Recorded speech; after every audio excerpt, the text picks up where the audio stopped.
endowed by our Creator with rights to life, liberty, and the pursuit of happiness, which nobody, no person, no group, no political party, not even our government, can take away from us. Hitler had a dream that his big business should dominate the world. He called his dream the New Order. We've already amended the Constitution dozens of times. Let's throw it away for a master plan run by a master state. Morgan is the largest group. Then there is the strong Kuhn-Loeb group, the Mellon interests, which have Westinghouse, DuPont with General Motors, and then there is Rockefeller, and 3 other groups, making up a grand total of some $82 billion assets in 1945. 8 groups control the American economy, not only because of their concentration of wealth, but through their strategic ownership of basic industries. In spite of war, these companies operate internationally through subsidiaries, stock participation, and cartel agreements with various other companies. Have you ever heard of the Bilderberg Group? No. No, never. Have you ever heard of the Bilderberg Group? Nope. No, I haven't. No, I haven't heard of that. I don't know too much about that Bilderberg thing. Have you guys ever heard about a group called the Bilderberg Group? Nope. Yeah, for the most part. I have not. Sounds kind of familiar, but I couldn't tell you what it was. No, never heard of them. Have you ever heard of a group called the Bilderberg Group? No, I haven't. The Build-A-Bird? Build-A-Bird? Bilderberg with a G, yeah. No. Built like an iceberg? No, not quite. Well, what would you say if I told you it's a group of about 120 people on average who meet once a year? These are politicians, heads of media, military men, heads of finance. They meet once a year in secret, behind closed doors, discussing foreign policy. What would you think? What would I think? Yeah. Do you think that's a good thing, a bad thing? Do you agree with it, disagree? Is there anything wrong with some of the most powerful and influential people in the world meeting behind closed doors and discussing things in secret? Not really, no. It's a smart thing to get as many brains in a room as you can to discuss things, and if you're going to have open and honest dialogue, sometimes that information should be kept within the room. If they're going to make good and careful decisions on political initiatives, they need to be able to meet with the brightest minds in the country, and I don't think necessarily that we need to be inside that meeting. I just tend not to recognize their power and just to pretend they don't exist, because for all intents and purposes they don't in my world. No matter how much harm they do or how much good they think they do, I really couldn't care less. In the spring of 1954, Joseph Redinger, a Polish political advisor and founder of the European movement that would lead to the founding of the European Union, started the Bilderberg Group, an informal and off-the-record conference for political and business elites from European and Western nations. With the help of Prince Bernhard of the Netherlands, along with other powerful politicians and businessmen, they organized the first annual Bilderberg meeting at the Hotel de Bilderberg in Oosterbeek, Netherlands. The Prince, a former executive for IG Farben and a former Nazi SS party member before the war, was also an influential executive in the oil industry, working for Royal Dutch Petroleum. As a member of the Dutch royal family and the father of the current matriarch and fellow Bilderberger Queen Beatrix, Bernhard was a very powerful and influential member of the European community. The original stated goals of the Bilderberg Group were to bring together the leaders of business, finance, and politicians from Europe and Western nations in a forum that would allow for candid and frank discussions of international issues without the fear of being quoted or recorded. Thus, the meetings are held in secret and are by invitation only. For almost 60 years, the Bilderberg Group has been meeting behind closed doors in luxury hotels around the world to discuss in secret their plan for global control of world events and markets. Over the years, their members have included heads of state, politicians, business executives, media moguls, global financiers, military leaders, intelligence agencies, and many other powerful organizations and individuals whose reach extends to every corner of the world. Some notable members have included the Rothschild banking family, Queen Beatrix of the Netherlands, Prince Philip and Prince Charles of the British royal family, international financier David Rockefeller, and former Secretary of State Henry Kissinger. The members of the Bilderberg Group have such an influence over the media that until recent years, their name and existence has been quietly kept from the general public through a veritable media blackout.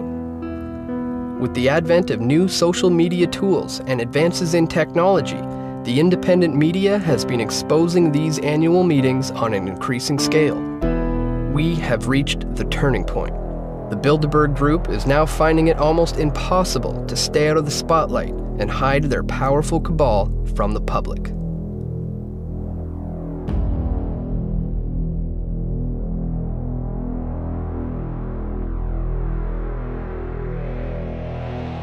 The fact that in the 21st century, we still have monarchies who have influence and wealth, then how come bills can't get signed without the Queen of England's approval? How come the Canadian Parliament could be suspended by the Queen of England if she wishes? If she has no power, why does the final decision-making process rest with her?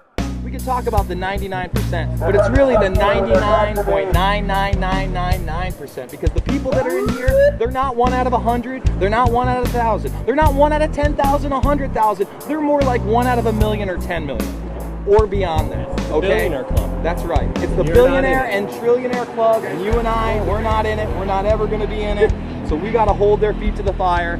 We've got to expose what's going on here. We've got to find out who the 2012 attendees are, and we've got to keep our eyes on the headlines in the next coming weeks, months, and even years to see what these associations have done geopolitically, because they'll be in the headlines. When you have someone like Debunking claiming, and not really claiming because he's on the inside, he would know better than you and I, that the Bilderberg Group was instrumental in creating the European Union and the Euro. I would say that's a pretty big deal. And whether that's evil or not, that's a geopolitical move. And that decision was made by this group. What you need to do is look up who are the companies they work for, who else have they worked for, what are their agendas, what are they in the news doing. That will tell you so much about the reach of Bilderberg, about why they invite these people, and about how they put the world together. In the case of Europe, you heard that, quote, Goldman Sachs rules the world, where you've got Peter Sutherland, head of Goldman Sachs International Board of Directors out of Ireland. He's telling them to accept the austerity and the other financial plans. Throughout history, we've had people with power attempting to consolidate their power and hold on to it. So that's really the agenda here. The agenda is to stay as powerful as possible for as long as possible and crush any competition.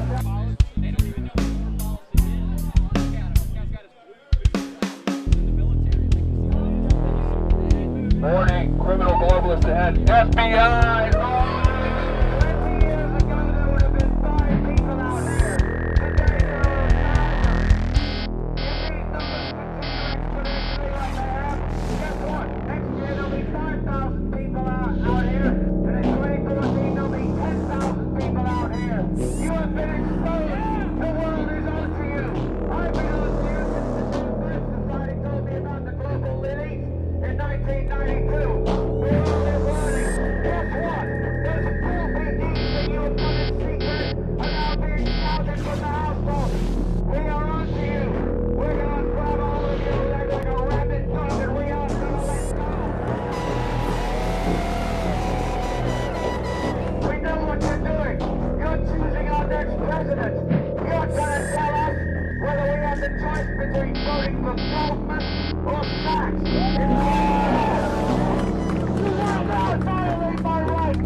Got some backup coming. Slow down, officer. Slow down. Zero ID. Zero ID, liquor. And when you're cleaning the sale, when the dollar crashes, when the supply let's go. Don't come back to us, gentlemen. What's the regular media protesting against globalists that openly say our military is now under UN control in Congress when real Americans stand up for the sovereignty and future of this country? We are the enemy now because the real enemy has taken over our government.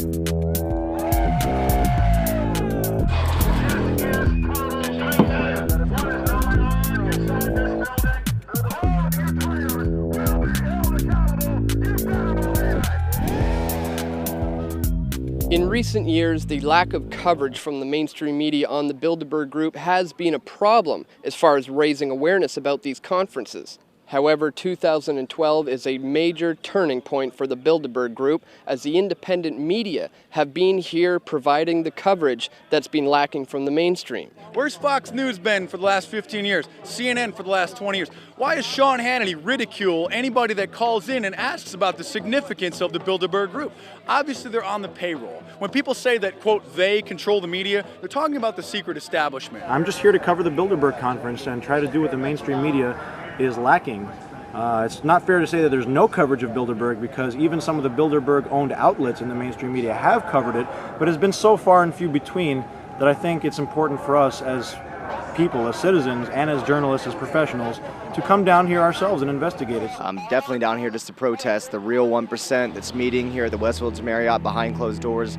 We're not seeing any major media out here. Where's CNN? Where's the mainstream media? Where's Fox, MSNBC? Any of these stations, they are not here. The mainstream media is owned by these people. There's only a handful of what you call mainstream media covering this because this isn't supposed to exist. Our media, until just about 5 years ago, said that Bilderberg did not even exist. It's been definitely incredible seeing so many people come all over the world just to participate in bringing awareness to the Bilderberg Group. It's by far the largest Bilderberg protest that I have ever seen. A lot of alternative media, a lot of attention being brought to the Bilderbergers. The mainstream media is failing, but the alternative people's media is becoming the mainstream media, and we're proving that by covering Bilderberg. We want to make sure that we can get documentation of the attendees just to have confirmation of who is in attendance. Once you know, you can absolutely confirm who is in attendance. You can have a better feel for what are some of the things that are going to be discussed. The Bilderberg Group was founded by Nazis after World War II with their European cohorts in the United States to try to bring in a one-world government. These people are terrorists, 110%. The government has been usurped and completely hijacked. The United States flag is not hanging upside down in distress. The flag was taken a long time ago. The Washington Post was here this morning. They've known about it since the very beginning because their founders, Katharine Graham and now her son, Donald Graham, come every single year without fail. They're not talking about it. We have to. We will. And people are paying attention to that. And they're starting to trust us. And every day we're getting bigger and bigger. The media moguls here that do participate at the Bilderberg meeting are failing. They're not successful at all in any way, shape, or form. Their businesses, their whole enterprises are failing. And what you see is people rising up.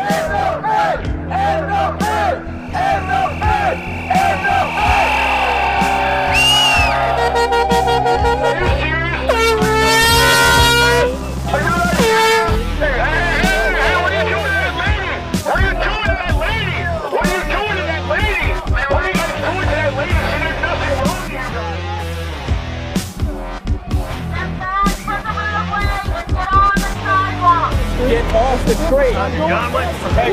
What? What the fuck? Hey, wait! What are you guys doing?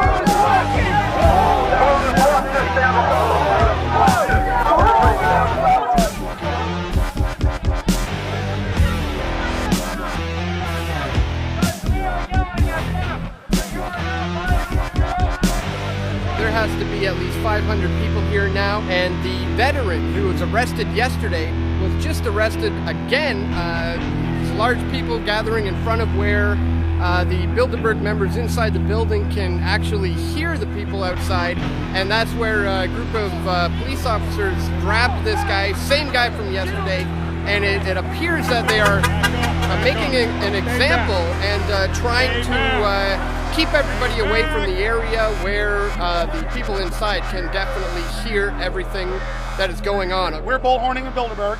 They send cops down to stand behind us. We turn, and they just arrest somebody for no reason to get us to chase them down the street. They grab him, take him away like prey.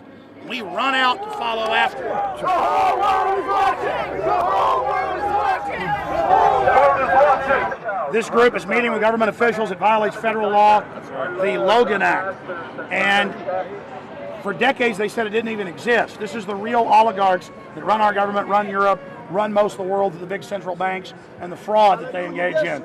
These are the real tyrants. So we're identifying them, not the puppet presidents and prime ministers. We're going directly to the financial oligarch, the robber barons.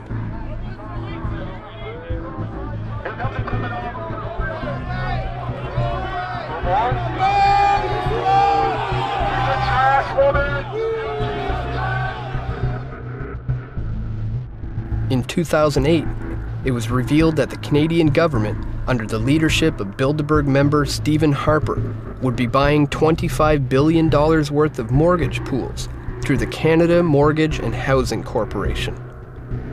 Shortly after the election in October of 2008, the re-elected Harper Conservatives unilaterally announced the government will purchase up to an additional $50 billion of insured mortgage pools by the end of the fiscal year as a part of its ongoing efforts to maintain the availability of longer-term credit in Canada. This action will increase to $75 billion, the maximum value of securities purchased through Canada Mortgage and Housing Corporation. There was no debate in the Canadian Parliament over whether to hand out $75 billion in taxpayer money to the private chartered banks, nor was it covered by the Bilderberg-controlled mainstream media.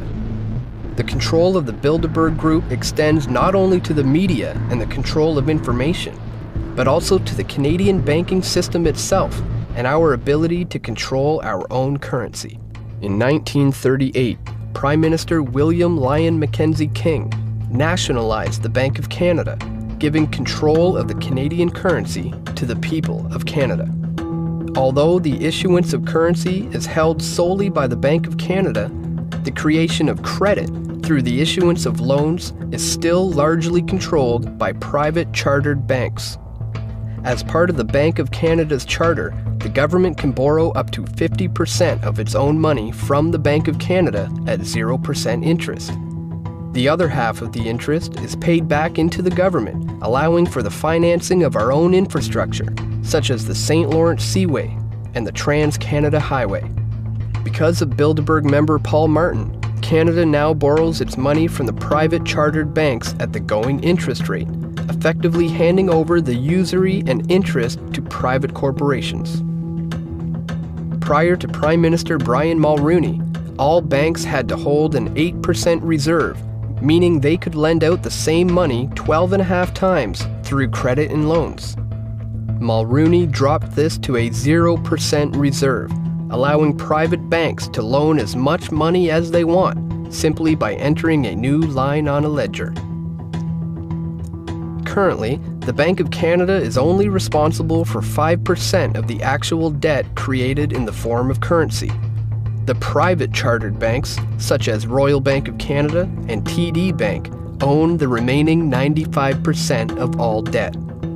Think of how much control this amounts to when you consider all of the digital payment and loan options used today, such as credit cards, debit cards, internet payments, RFID chips, smartphone purchases, and even biometric identification, which is now used in India for bank withdrawals.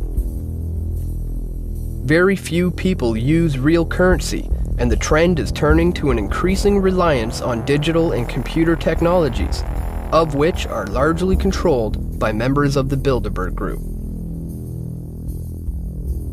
Members of the Bilderberg Group who are involved in the Canadian banking system include President and CEO of Royal Bank of Canada, Gordon Nixon, President and CEO of TD Bank Financial Group, Edmund Clark, Deputy Chair of TD Bank Financial Group and former Canadian Ambassador to the United States, Frank McKenna, Former Minister of Finance and Director of Manulife Financial, Michael Wilson. Managing Director of Credit Suisse Securities, Ronald S. Lloyd.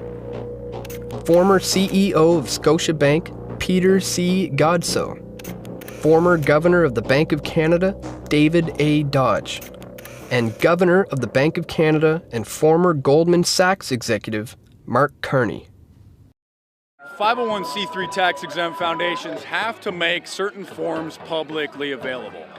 And so somebody tipped me off about this, that the 990 forms are available for the Bilderberg Group. And I got the years 2007, 2008, 2009, 2010. Well, first of all, they're operating under the 501c3 tax-exempt name American Friends of Bilderberg. The 2008 forms also show a list of very interesting donors.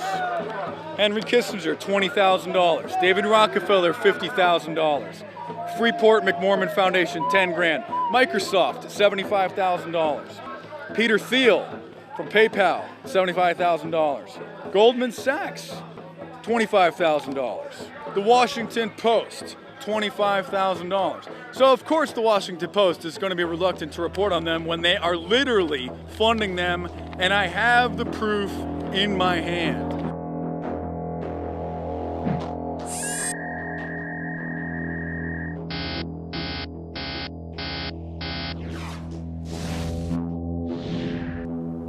Other large donors of the Bilderberg Group include $25,000 from Lazard, a large investment bank which is based in New York's Rockefeller Center. Lazard is one of the key players in the Bilderberg finances, attending dozens of meetings over the years.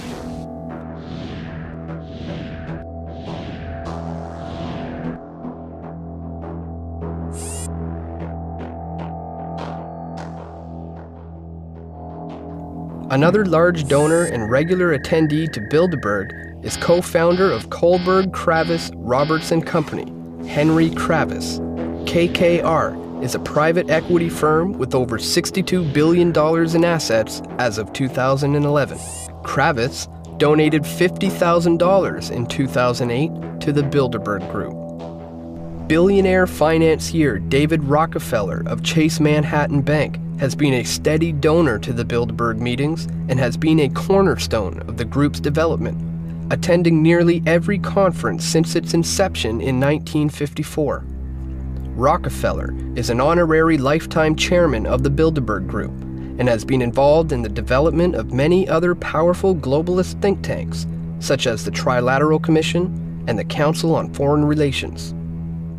In 1965, David Rockefeller gave a speech to the International Industrial Conference in San Francisco, where he said, "We have entered upon an era in which interdisciplinary cooperation on a worldwide basis must be the cornerstone of accomplishment. Each of us has the duty to fashion his own contribution to fit the grand design of a global community. For many of us, the marketplace of tomorrow will be no less than this whole planet of Earth. What we do will manifest itself in ways that we cannot foretell, and it will have an unforeseen impact upon individual lives and whole societies. What we are is God's gift to man. What we become is man's gift to God." The Rockefeller-Rothschild merger that just occurred yesterday obviously had some things in the works before then, but for those that don't know, the Rothschilds have bought up 37% of the main financial institute of the Rockefellers. They're going to be talking about swallowing up smaller financial institutions, like they say in the article. Essentially, they see opportunity in crisis, and we've known some smaller banks, a lot of smaller banks have gone down in the last 2 or 3 years. Well, now they're consolidating power. They're going to buy up those smaller banks, and don't be surprised if you see them bail out or take a large stake in some of the bigger banks that have been having problems, such as maybe even Bank of America and JP Morgan. We know by your third world plan to depopulate the third world nation. Memorandum 200 with the National Archives. You want to depopulate. It's on the record, Henry Kissinger. A lot of these globalists, a lot of these Bilderbergers are on the record saying that they want global depopulation, and they're proud of it. War criminal Henry Kissinger has stepped foot in the Westfield Marriott Marriott Hotel in Chantilly, Virginia. So we have him on video entering the hotel, and we would like for you gentlemen to go inside the hotel and arrest Kissinger for his war crimes. Former Secretary of State Henry Kissinger has been deeply involved in the Bilderberg Group, attending dozens of their meetings over the years and acting on the Bilderberg Steering Committee. Kissinger faces allegations of war crimes for his involvement in the secret bombing campaign that took place in Cambodia during the Vietnam War in the 1970s. It is alleged that Kissinger willfully engaged in the murder of tens of thousands of civilians in various areas of Cambodia, which led to the destabilization of the country into a civil war, resulting in the rise of the infamous Khmer Rouge. Kissinger is also wanted in several countries for his involvement in supporting the Pinochet regime and the CIA-backed coup that took place in Chile on September 11, 1973. Pinochet, who is now facing a war crimes tribunal, murdered the democratically elected President Salvador Allende and started a military junta which resulted in the kidnapping, forced displacement, and torture of thousands of men, women, and children in Chile. Henry Kissinger actively supported these actions that were taking place at that time, which constituted crimes against humanity. Kissinger was also involved in a controversial study in 1974 called National Security Study Memorandum 200, in which the basic thesis called for an active campaign for the depopulation of several less developed countries to stem the risk for civil unrest. Are you still giving out orders like Memorandum 200, where you said depopulation should be hell? Sir, just a question. I'm not going to go to hell because Memorandum 200, sir. Memorandum 200. Just asked him a question about Memorandum 200 that he wrote in April 24, 1974. It's an honest question. Okay. Kissinger, Memorandum 200. Depopulation. We're on topic now. We came here, we give you the access. If you want to burn bridges, you can do that. I don't want to burn any bridges. I wasn't disrespectful. I wasn't accusatory. It was a serious question. We're on topic. Okay, I understand that. So what about the depopulation? I mean, Memorandum 200. Why are you afraid to talk about your depopulation plan? Why don't you get lost? Why should I get lost? It's serious. Sick person. Sick person. How am I sick? You're the one committing. I hope it's the beginning of a whole new epoch of greater and greater coverage. At the same time, we're in danger because of their designs on the internet. This could also be the high watermark. It really depends on who stands their ground and what the fight will be. Because, of course, we've just broke last week. People from the European Commission, the Dutch woman Neelie Kroes, wants a mandatory internet ID for Europe. Cybercom was launched only 2 years ago. We saw the Stuxnet virus admittedly engineered from the U.S. and Israeli and other related allies to use against Iran and so forth. On that pretext, they want to take greater and greater control of the web. The United Nations also trying to have a reach over the web. The Bilderberg Group include many prominent members of the internet and computing world, including National Security Agency Director and Chief of the United States Cyber Command, General Keith B. Alexander, co-founder of Facebook, Chris Hughes, founder of PayPal and chief Facebook investor, Peter Thiel, executive chairman of Google, Eric Schmidt, founder of Amazon, Jeff Bezos, co-founder of LinkedIn, Reid Hoffman, vice president, European Commission, commissioner for Digital Agenda, Neelie Kroes, chief research and strategy officer, Microsoft Corporation, Craig J. Mundy, and many others. More and more, we're seeing the iron curtain of media censorship on Bilderberg and the shadow government, shadow elite, pulled back. So we're seeing Bilderberg basically try to pass the baton off to younger people right now, a bunch of tech folks, Google, Facebook, and others, hoping that the police state tech grid can protect their criminal activity. They're trying to push a global bank as the solution to all our problems that they created. They're openly trying to push more police state systems. They want to end internet freedom. They want to bring in internet IDs. The mainstream media is no longer mainstream. The alternative's taking over, and they're trying their damnedest to either restrict or shut down the free internet as we know it right now. The increase of internet-based media has been closely correlated with the decrease of traditional forms of media, such as newspapers and television, which have been monopolized by members of the Bilderberg Group. In their efforts to maintain the control of information globally, influential figures of the media have been routinely invited to participate in the conferences over the years. Peter Mansbridge of CBC's The National attended the meeting in 2010 and has maintained their strict rules for secrecy ever since.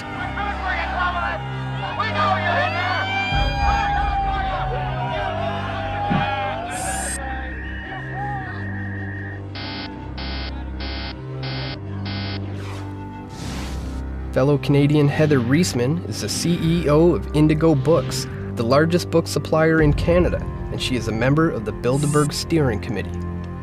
In 2005, Reisman founded the Hesag Foundation, which provides grants to former lone soldiers in the Israeli army to pursue post-secondary education. A lone soldier is an individual who is not from Israel, but chooses to fight in the Israeli military. Other media moguls and organizations that have attended the Bilderberg meetings over the years have included Rupert Murdoch of News Corporation, Andrew Knight of News Corporation and The Economist, Ted Turner of Time Warner and CNN, Charlie Rose, Donald Graham of The Washington Post,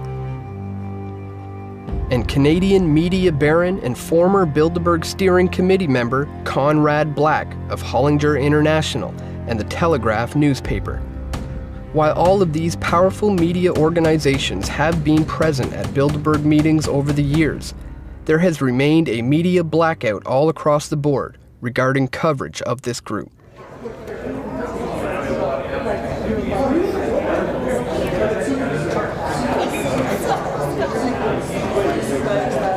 Hi. Hi. I was just wondering what your opinions were. You talk a little bit about it in the book of the influence of the Bilderberg Group on the mainstream media, or on just the influence. The individuals are influential, but their influence isn't magnified by Bilderberg. I went for 20 years. Mm-hmm. It's just a talking shop, and they're almost always wrong, by the way. They didn't see the end of the Cold War coming. They didn't see the economic crisis coming. They're very interesting meetings. They're very interesting people, but they're not coherent. They aren't a group that meets other than for 3 days a year, and the composition of them changes all the time, except for about 30 of us who are on the steering committee. And how come? Don't buy into these conspiracy theories. It's rubbish. All they do is talk to each other. I was on that conference circuit for 20 years, the Trilateral Commission, and I went to all of them. And look, it was fine while it lasted, but I'm getting too old for that. I'm getting tired of it. Okay. You know. All right. Thank you very much. Okay. Thanks for coming. But there's no conspiracy in any of them. No. No, there's just a bunch of people. How come you never hear about it in the media? Like, I only read about it in your book. They don't allow the media. No. But in order to encourage people to talk frankly, say what you do, you get good frank sessions. But there's no meeting of the minds particularly. Okay. All right. Thank you.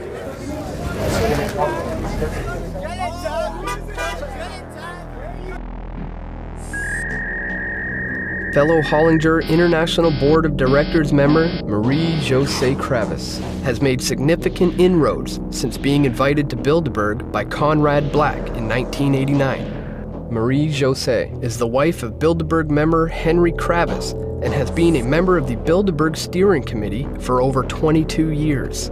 At the trial of the now defunct media baron Conrad Black, Marie-Josée Kravis testified against him, providing evidence for the prosecution.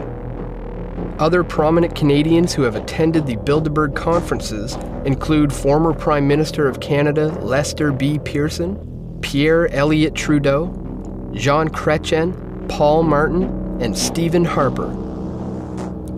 Many other influential Canadian politicians and business leaders have also attended the secret meetings, including former NDP leader Bob Rae, former Liberal Party leaders Stéphane Dion and Michael Ignatieff, former Premier of Ontario Mike Harris, former Premier of New Brunswick Bernard Lord, former Premier of British Columbia Gordon Campbell, the Premier of Alberta, Alison Redford, the Chief of Staff for Prime Minister Stephen Harper, Nigel S. Wright, and Power Corporation of Canada CEO Paul Desmarais Sr.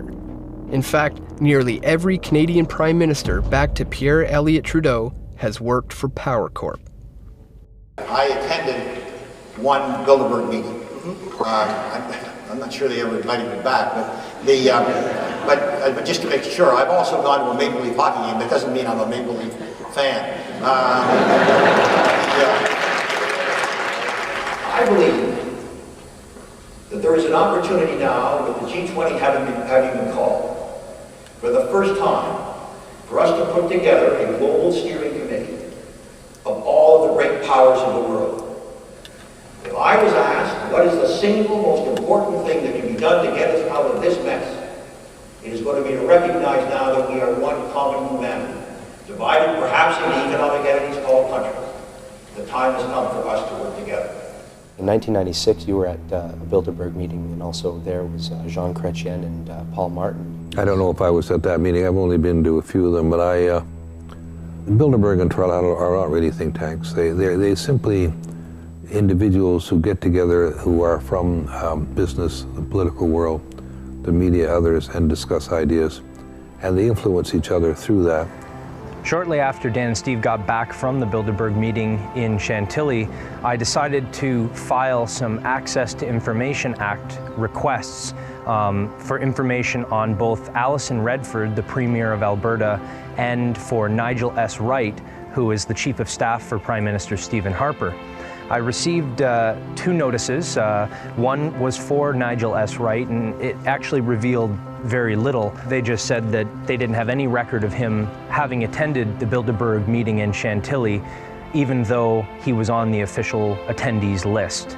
In 2011, the Harper government decided to amend the Access to Information Act and privacy request forms, making it so that anybody that was on the Prime Minister's cabinet was exempt from releasing any personal information. In the case of Alison Redford, the Premier of Alberta, I did receive actually quite a big disclosure from their Executive Council office in Alberta. 31 pages were disclosed to me just the other day. All sorts of different pages have notices to destroy these emails, do not release this information to the public, do not release any information about your travel itinerary prior to attending the meeting. But a lot of the stuff is redacted. A lot of this information is redacted out. That's cited under different sections of the Privacy Protection Act, which goes hand in hand with the Access to Information Act request. So any other information that was in there about other people has been redacted out. There's also a page in here that describes the nature of the meetings off the record. Fruitful discussions are enhanced by an atmosphere of mutual trust in which participants can express themselves freely. All discussions are therefore private and off the record. The press is excluded from the meetings. A list of participants will be released to the press on the eve of the conference. There's nothing to hide. If you're doing good things, you don't have anything to hide. There's only something to hide if you don't want people hearing what you're saying. That's the only reason to say it off the record, is that you wouldn't want to be quoted on something that could be damaging to your career. The very word secrecy is repugnant in a free and open society. And we are, as a people, inherently and historically opposed to secret societies, to secret oaths, and to secret proceedings. We decided long ago that the dangers of excessive and unwarranted concealment of pertinent facts far outweighed the dangers which are cited to justify it. And there is very grave danger that an announced need for increased security will be seized upon by those anxious to expand its meaning to the very limits of official censorship and concealment. How do you feel about secrecy in government? It's a scary thing. I mean, it's secret, so I don't really know much about it. I can understand if the secrecy is for national security, but, you know, secrecy and covering up, you know, financial documents and things like that, I think as taxpayers, you know, we have the right to know what's going on in our government. I think secrecy is pretty inherent in the Canadian government, for sure, and in all government. I wish it wasn't that way. I wish government was completely democratic, which would mean that we would be a part of it, but seeing as like we have representatives in this house deciding on issues for us, secrecy kind of just comes with that. I honestly don't think it's a good idea for anybody to be secret. I don't think anything should be secret. I think if anything needs to be said, it needs to be said in front of the people here that can hear it. We elect people to govern us in a democratic way, and when those people fall, prey to, individuals that have money or, have leverage on them, it's no different than a dictatorship. When you have like government officials and then you have financiers and like heads of like banks meeting behind closed doors, that's already against the law. So there's a lot of things happening that I think the people need to wake up to and actually come out and stand against it. It's the job of you guys to get out there and inform the real people that need to know what's really going on, because we have really no idea. And without you guys, we wouldn't be around to know, so. The more independent media that covers events like this or like anything gives a more unbiased opinion, considering how slanted our current media is. It doesn't have to be a, massive media tycoon that's controlling what's being said anymore. The average person can do it, right? Which is, that's an amazing feat. We didn't have that 50 years ago. We didn't have that at all. It's time to get it out there. We should at least know. Technology is a double-edged sword, and with the use of social media and live streaming, the independent media is now shining a bright light on the shadows of the Bilderberg Group.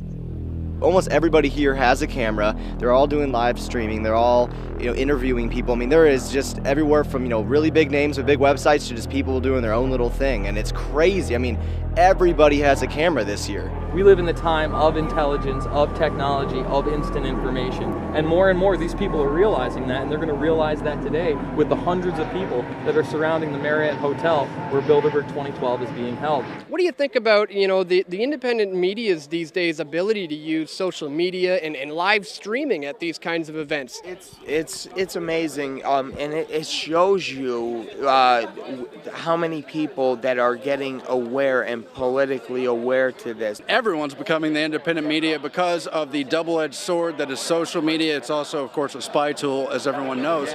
They're worried about us. They're worried about you. They're worried about every person out here with a cell phone that's able to broadcast live or put the video online, where in the decades past it would require an entire news crew and an assignment, tens of thousands of dollars worth of equipment. Now we can do it standing out here with a cell phone. So their technology that they're using to bug us, their Orwellian nightmare, Big Brothers or surveillance systems, we're just turning it against them and showing them that we're watching. What we're seeing here in 2012 represents not just an evolution of social media, of independent media, of the ability of citizen journalists to bring attention to causes and events that the mainstream media will refuse to cover. You had thousands and thousands of people watching live stream video. They're interested. People are dying for real information, truth. We are able to pretty much broadcast to the world to thousands of people live, unedited, uncut, as everything's happening, pretty much just through a cell phone. We're living in amazing times. The technology is advancing. It's like more than it's a protest, it's almost an independent media summit. There are at least 20 cameras here, live streaming, not all like with some central hub. No, 20 independent media outlets, 20 individuals doing separate live streams. We are making a difference. We are forcing the mainstream media to cover these events, and they are coming, kicking and screaming, but they are coming. If you had an opportunity to maybe say a short little message to the people in that room, the people sitting around that table, what might you say to them? That's a hard question. It's a tough one, I know. It's a tough one. I don't mean to put you on the spot. It is. Second. But if I could say anything to the Bilderbergers is, when you do things in darkness, they will come to the light, and they are. We're here just to shine that light. I don't hate you. I'm not going to spend my energy just to negatively go after you, but I will expose you, and I will talk to you, and I will communicate with you with words to try to make you and the world understand that there's a lot more going on than we actually know, and we deserve to know what's happening. We're human beings. We're just as equal as you, and we're all in this world together. Ladies and gentlemen of the free world, we came out here for one reason and one reason only. We are sick and tired of being controlled. We are sick and tired of the elitist taking advantage of our trust, taking advantage of our apathy, and we will not put up with it anymore! My message to the globalist is the sleeping giant that is humanity is awakening. It's 1776 against their 1984 worldwide. Their system of 1984 against the spirit of liberty. And they will be defeated. And they know it, and they're starting to run scared, and they should be, because information is power. And the truth is setting us free. We know who you are, and we're taking our fate back. We know who you are, and we're going to expose you all the way. So we're not stopping. We're going to be growing in numbers 100 times this in the future. So just wait, we're coming. I'm sure you guys realize, you know, that this is the fate of the planet. You guys are in control. One way or another, people are finding out what's going on. Life is short. We should live it to the fullest and treat people with respect, honesty, dignity, and compassion. And you could change your life at any moment, any time, and just think about the decisions you're making and how they affect people and how they hurt people, and understand there's real consequences for those decisions that you guys have made, that you guys will have to live with for an eternity, pretty much. When Jesus was tempted in the wilderness, Satan said, if you bow down and worship me, I will give you the world. Well, guess what? You've got the world, and we're not going to bow down and worship you. Those filthy deeds that you have done in secret are now being shouted from the housetops. We are on to you.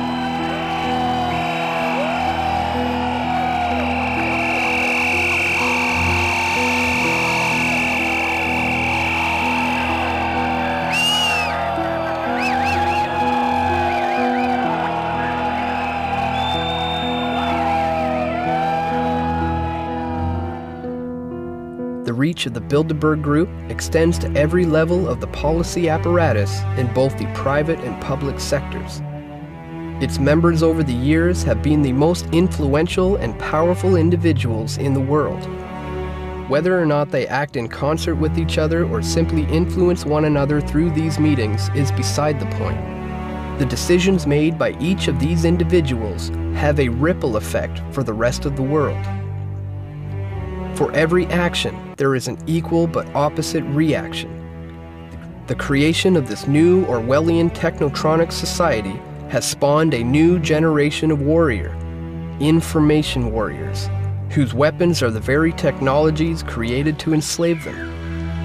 As the old forms of media slowly die away, this generation is finding new and exciting ways to spread information, open dialogue, and become the true citizen media. The Bilderberg Group and the individuals that attend are now facing a revolutionary adversary, an informed citizenry armed with the right questions and looking for the true answers.